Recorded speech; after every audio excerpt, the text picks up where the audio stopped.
नया क्वेश्चन देखते हैं।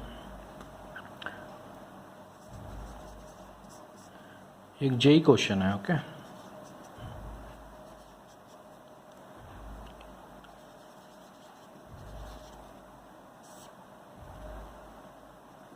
JEE Main question. सर्किट देखिए,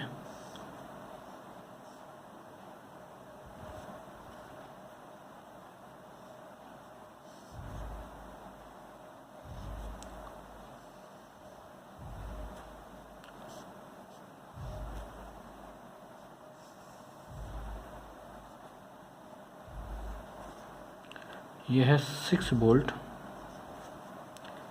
यह है 9 वोल्ट, यहाँ पे एक रेसिस्टेंस है 3 ओम, यहाँ पे एक रेसिस्टेंस है 3 ओम, यहाँ पे एक रेसिस्टेंस है 1 ओम और यहाँ पे एक रेसिस्टेंस है 2 ओम। क्वेश्चन क्या है? फाइंड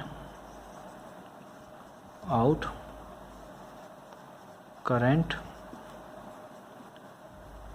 passing through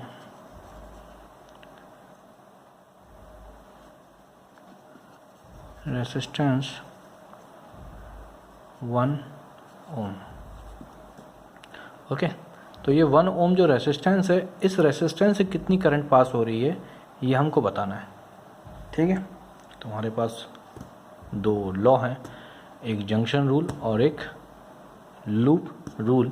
उनका यूज़ करेंगे जैसे लास्ट क्वेश्चन हम लोगों ने देखा था, और इस क्वेश्चन को सॉल्व करेंगे। ठीक है, हमको सबसे पहले तो एक जंक्शन मानना पड़ेगा, उसके पहले हमको पहले करंट डिफाइन करनी पड़ेगी उनकी डायरेक्शन के साथ, अजम्पशन के साथ। Okay, suppose this is the strongest battery in the circuit, तो इससे हम करंट बाहर की तरफ मान लेते हैं।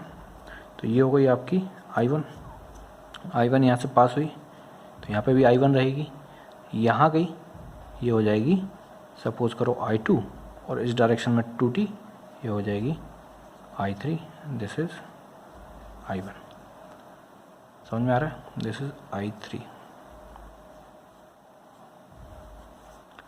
ओके, तो यहाँ से कितनी पास हो रही है? I2, यहाँ से I2, और यहाँ पे जो करंट है वो कितनी है? I3। यहाँ से जो करंट जा रही है वो कितनी है? सॉरी, ये I1 हो जाएगी यहाँ पर, ये I1 हो जाएगी क्योंकि I3 यहाँ पे आई और I2 जुड़ के I1 हो जाएगी ना, I1, क्योंकि इतनी करंट I1 जाएगी और सर्किट में उतनी करंट जानी पड़ेगी इस बैटरी में, सोर्स में। Okay, so this will be I1, this is I3, I2, this is I1। Okay, मैं एक छोटे सा, मेरे मन में एक डाउट आया था, जैसे कि अगर मैं बात करूँ इस जंक्शन पॉइंट का। ओके, सपोज जंक्शन पॉइंट की नेमिंग है A और इसका पॉइंट ये नाम है B। ठीक है, तो मैं A पॉइंट की बात करूं अगर, तो यहाँ पे 3 डायरेक्शन है। तो कोई पूछ सकता है कि ऐसी पॉसिबिलिटी है कि यार तीनों करंट इस साइड आ रही हो, ऐसी आ रही हो। मैं बात करूं, ये I1 हो गई, ऐसा ले सकता हूँ क्या मैं? ये I2 था, ये I3, ऐसी पॉसिबिलिटी है क्या A के लिए? और ऐसी पॉसिबिलिटी हो ये सारी करंट बाहर की तरफ जा रही हो, ये पॉइंट A है, ये I1 ले लो, ये I3 ले लो और ये I2 ले लो, तीनों करंट बाहर जा रही हैं, तीनों करंट इस साइड आ रही हैं। ऐसी पॉसिबिलिटी है क्या A के लिए इस सर्किट में? किसी भी सर्किट में ऐसी पॉसिबिलिटी नहीं हो सकती है। क्यों नहीं हो सकती? क्योंकि इन सब में In तो मिल गया आपको, इसमें In मिल गया, but what about I out? वो वैल्यू तो जीरो होगी ना भाई। अगर वो वैल्यू जीरो हो गई तो In भी जीरो हो जाएगा, क्योंकि जंक्शन रूल तो यही कहता है In is equal to I out, और I आउट जीरो है तो In भी जीरो होगा। या अगर कॉमन सेंस के हिसाब से देखें, अगर 3 डायरेक्शन से करंट एक पॉइंट पे आ रही है तो कहीं ना कहीं तो उसे जाना पड़ेगा, वहाँ आके वो रुकेगी थोड़ा ना। कंजर्वेशन ऑफ चार्ज का क्या मतलब था? यहाँ से करंट फ्लो हो रहा है मतलब चार्ज आ रहा है ना, तो अगर चार्ज आ रहा है कहीं जा नहीं रहे हैं तो मतलब वो एक्यूमुलेट हो रहा है ना यहाँ पे, और जो पॉसिबिलिटी नहीं है, तो ऐसी कोई पॉसिबिलिटी नहीं हो सकती। सिमिलरली यहाँ पे क्या हो रहा है, तीनों डायरेक्शन में करंट बाहर जा रहा है, या बोल सकते हो चार्ज बाहर जा रहा है। तो भाई यहाँ चार्ज आ कहाँ से रहा है, कहीं से आना तो पड़ेगा इस पर चार्ज, तभी तो वो कहीं जाएगा। जब कहीं से चार्ज आ ही नहीं रहा है तो वो जा कैसे रहा है। मतलब अगर मैं यहाँ पे बात करूँ तो आई आउट तो है आपके पास, आई आउट है, आई आउट मीन्स I1 होगा प्लस I2 हो जाएगा प्लस I3 हो जाएगा। बट व्हाट अबाउट IN, यहाँ पे तो IN कुछ है ही नहीं, तो वो तो ज़ीरो हो जाएगा। और IN is equal to I out होता है, तो आई आउट क्या हो जाएगा, सॉरी IN क्या हो जाएगा, IN जीरो है तो आई आउट क्या हो जाएगा, वो भी जीरो हो जाएगा। मतलब ये वैल्यू तो टोटल जीरो ही है, कोई मतलब ही नहीं। तो ऐसे कोई कंडीशन नहीं बनेगी। अगर आप ले भी लेंगे ऐसी कोई कंडीशन तो कोई प्रॉब्लम नहीं, बाद में आके करंट का डायरेक्शन अपने आप चेंज हो जाएगा। मतलब कोई ना कोई आप इसको सॉल्व करेंगे तो कोई ना कोई करंट ऐसी होगी जो नेगेटिव वैल्यू देगी आपको, ठीक है। ऐसी पॉसिबिलिटी नहीं है, पॉसिबिलिटी नहीं है, बट अगर आप ऐसी पॉसिबिलिटी इंक्लूड करना चाहते हैं, पॉसिबल नहीं है, रियलिटी में पॉसिबल नहीं है, बट अगर अजम्पशन के हिसाब से अगर आप चाहें तो अजम्पशन में कुछ भी ले सकते हैं। तो अजम्पशन में जब आप ये टाइप की पॉसिबिलिटी ले लेंगे तो कोई प्रॉब्लम नहीं है, आप ले लीजिए, क्वेश्चन सॉल्व कीजिए, अपने आप कोई ना कोई वैल्यू नेगेटिव ज़रूर आ जाएगी। मीन्स दो आई आउट बन जाएंगी, एक आई इन बन जाएगी, या दो आई इन बन जाएंगी, एक आई आउट बन जाएगी। लेकिन दोनों होंगी, आई इन भी होगी, आई आउट भी होगी, दोनों होना ज़रूरी है, तभी कंजर्वेशन ऑफ चार्ज पॉसिबल होगा। इस चीज़ का याद रखिएगा, ठीक है। चलिए इस क्वेश्चन को सॉल्व करते हैं जल्दी से। तो देखिए सॉल्यूशन, तो पहले तो हम ए पे लगाएंगे, एट जंक्शन ए क्या लिखेंगे हम, I1 is equal to I2 plus I3। कैसे लिखा, I1 जो है वो आई इन है, I2 और I3 आई आउट है, I in is equal to I out. देखिए फिर से, I1 आई इन है, I2 एंड I3 क्या है, आई आउट है, तो I in is equal to I out, यही तो था जंक्शन रूल। तो यहाँ से मिल गया हमको इक्वेशन नंबर 1। लूप लेना पड़ेगा हमको, क्योंकि लूप रूल लगाना पड़ेगा। तो अब लूप ले लीजिए, कोई भी एक लूप ले लीजिए। ये ए बी हो गया, मैं इसको सी बोल दे रहा हूँ, इसको डी बोल दे रहा हूँ, इसको ई बोल दे रहा हूँ, और इस पॉइंट को एफ बोल दे रहा हूँ, ठीक है। तो अभी मैं इस लूप की बात कर रहा हूँ। लूप कैसे घूमूँ इसमें, दोनों टाइप से दिखा दूंगा। ये हो गया एंटी क्लॉकवाइज, सॉरी ये हो गया क्लॉकवाइज, और इसमें मैं घूमूंगा एंटी क्लॉकवाइज, ठीक है, ऐसे। क्लियर। तो आप देखिए, loop A B C D, A, कोई problem, A B C D A, मैंने लूप ले लिया, ए बी सी डी ए, ये वाला लूप। तो हमको पहले ए से स्टार्ट करके बी पे चलते हैं, ठीक है भाई। ए से बी पे जो हम गए तो हमको रेसिस्टेंस मिला 1 ओम, और उसके बाद करंट क्या है, I3।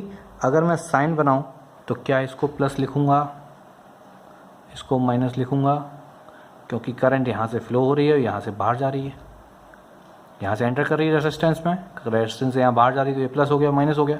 और जब हम ऐसे घूम रहे हैं क्लॉकवाइज, तो ऑब्वियसली हम हाई वोल्टेज से लो वोल्टेज आ रहे हैं, तो इसका जो पोटेंशियल डिफरेंस लिखेंगे वो पॉजिटिव लिखेंगे। तो इसकी वैल्यू हो जाएगी 1 इंटू I3। कौन सी करंट पास हो रही थी, यहाँ से I3 पास हो रही थी 1 से, तो ये प्लस हो जाएगा, प्लस वैल्यू होगी। अब हमको यहाँ जाना है B to C, हमको फिर रेसिस्टेंस मिला।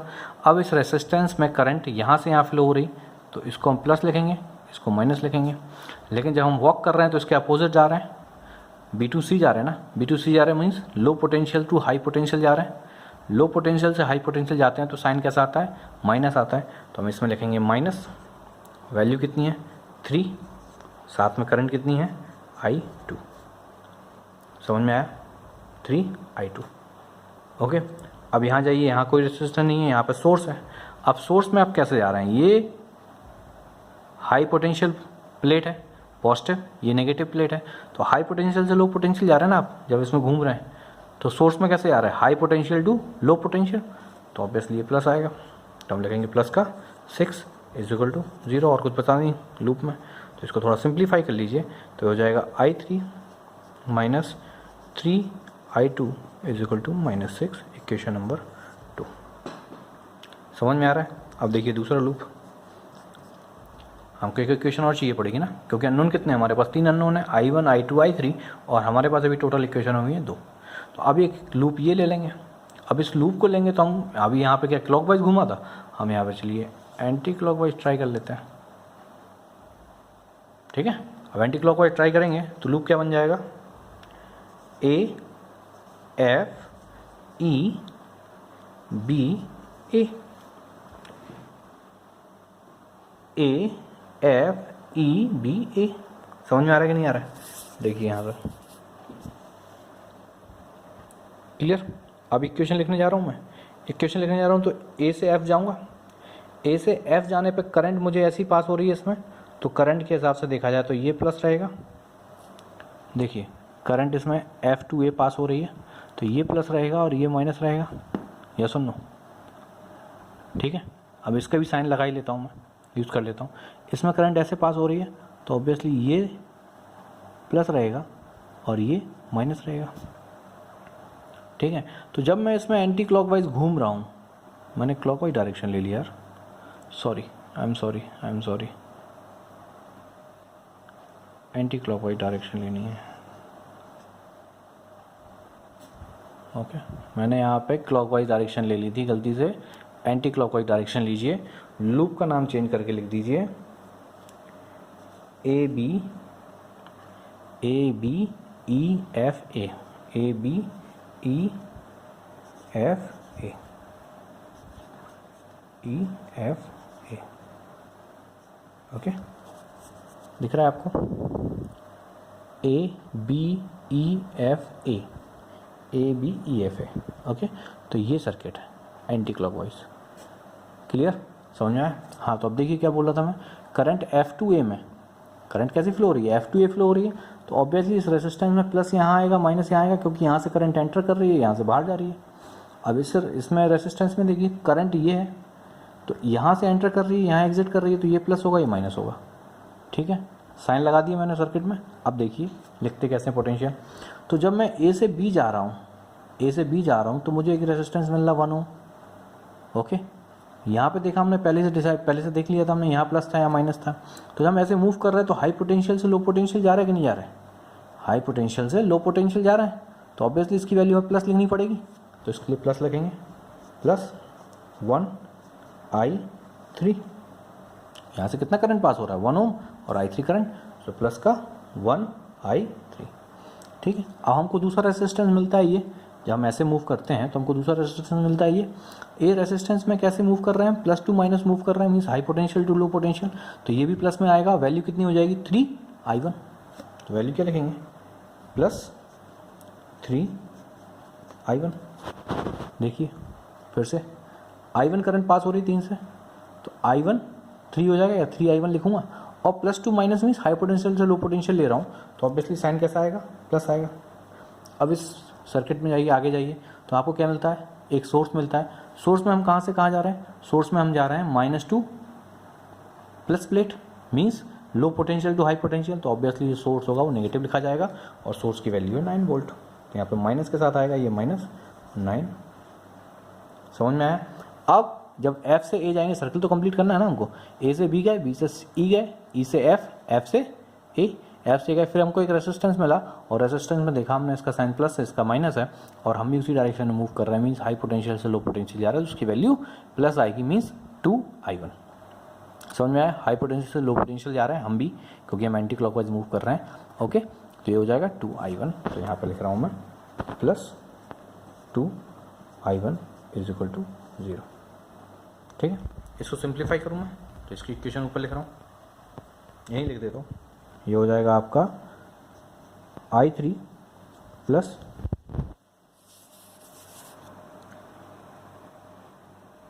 ये देखिए जुड़ गए, ये ऐड हो गए, 5I1 minus 9 is equal to 9। 9 को इस साइड ले गया, तो हो जाएगी आपकी इक्वेशन है I3 plus 5I1 is equal to 9। This is equation number 3। Okay, तो अब यहाँ पे देखिए। ओके, मैं इक्वेशन एक साथ लिख लेता हूँ यहाँ पे।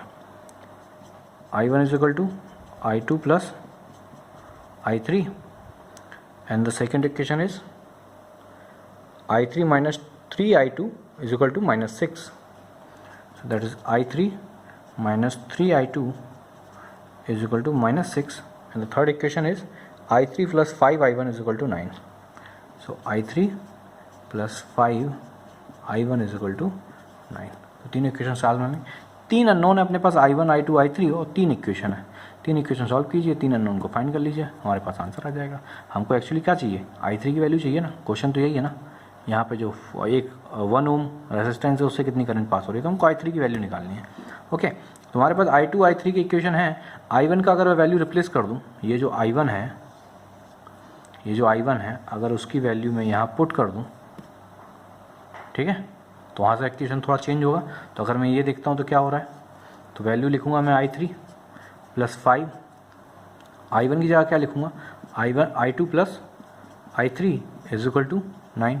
ये I1 की वैल्यू मैंने यहाँ पुट कर दी है। अब इसको सॉल्व कीजिए तो हो जाएगा I3 plus 5I2 plus 5I3 is equal to 9। तो हो जाएगा आपका 5I2 माइनस का प्लस का 6I3, ये ऐड हो जाएगा ना, I3 इज इक्वल टू 9। तो इक्वेशन नंबर आ गई है आपकी 4। This was equation number 1, 2 and this is 3। This is equation number 1। Okay, so this equation number 4। अब देखिए कैसे करेंगे इसको आगे। हमारे पास 4th इक्वेशन है I2 I3 में, और हमारे पास इक्वेशन है ये इक्वेशन नंबर 2। तो अगर आप ध्यान से देख रहे हैं, हमको I3 चाहिए, तो I2 को रिमूव करके दो, एलिमिनेट करो इन दोनों इक्वेशन से। तो इन दोनों इक्वेशन में अगर मैं मल्टीप्लाई करूँ, इसमें 5 से मल्टीप्लाई कर दूँ तो 15 हो जाएगा I2, और इसमें 3 से मल्टीप्लाई करूँ ये भी 15 हो जाएगा। तो क्या कर रहा हूँ मैं, equation 2 multiplied by equation 2 multiplied by 5 plus equation 4 multiplied by 3, और दोनों को ऐड करना है। तो इक्वेशन 2 को अगर 5 से मल्टीप्लाई करूँगा तो आएगा ये आपका, मैं इसको आगे लिख रहा हूँ, इस टर्म को पहले लिख रहा हूँ, तो हो जाएगा माइनस का 15 I2। यहाँ देखिए माइनस 15 I2, इस टर्म को मैंने पहले लिखा है, इसमें 5 से मल्टीप्लाई किया तो 15 हो गया I2 plus 5I3। Okay, 5I3 is equal to -30। कोई प्रॉब्लम, इस इक्वेशन में मैंने 5 से मल्टीप्लाई कर दिया, और इस इक्वेशन में 4th इक्वेशन में मुझे 3 से मल्टीप्लाई करना है। ओके, 4th इक्वेशन में मुझे 3 से मल्टीप्लाई करना है, तो मिलेगा मुझे 15 I2 plus 18 I3 is equal to 27। दिख रहा है कि नहीं दिख रहा है, 3 से मल्टीप्लाई कर रहा हूँ, 15 18 27। अब इसको ऐड कर दीजिए, ऐड करेंगे तो ये कैंसिल हो जाएगा टर्म, और ये हो जाएगा आपका 23 I3 इज इक्वल टू -3। तो I3 इज इक्वल टू हो जाएगा आपका -3/23। ओके, इसको डिवाइड कर लेता हूँ डेसिमल में, यहाँ देख लीजिए। तो हमारे पास आ गई I3 की value, I3 is equal to -3 divide by 23। Okay, तो यहाँ पे 23 डिवाइड कर रहा हूँ मैं, 23 3। ओके, सो डेसिमल यहाँ पे आएगा 0 1 टाइम्स 23 7 0 हाउ मच 3 टाइम्स कितना आएगा 9 6 69, तो ऑलमोस्ट 70 हो गया। तो यहीं तक देखेंगे हम। ओके, तो ये वैल्यू यहाँ रखूँ, तो न्यू वैल्यू क्या आ जाएगी, I3 is equal to -0.13 ampere. This is your answer. अब यहाँ देखिए आंसर माइनस में आया, इसका क्या मतलब हुआ, मैंने इसको एक्सप्लेन किया था पिछले क्वेश्चन में भी, बट आप फिर देखिए यहाँ पे मैंने I3 की डायरेक्शन क्या मानी हुई है, A to B। एज्यूम कैसे की हुई है direction, A to B flow हो रही है, बट आंसर आया -0.13 ampere. It means negative sign shows that current I3 flowing in circuit from B to A। हमने जो अज्यूम किया था A to B उसके अपोजिट हो रहा है, यही ये माइनस साइन रिप्रेजेंट कर रहा है। Means minus sign shows that current I3 flowing in circuit from B to A। Current, actual current जो होगी रियल, मतलब सर्किट में जो रियल करंट फ्लो हो रही होगी इसमें, वो B to A जा रही होगी I3। और यही करंट हमको पता करना था जो 1 ओम रेसिस्टेंस से पास हो रही थी। ओके, तो एक जेईई मेंस का क्वेश्चन है ये, ओल्ड क्वेश्चन, प्रीवियस ईयर से मैंने उठाया था, तो आप इस चीज़ का सॉल्यूशन फिर से देख लीजिए पूरा।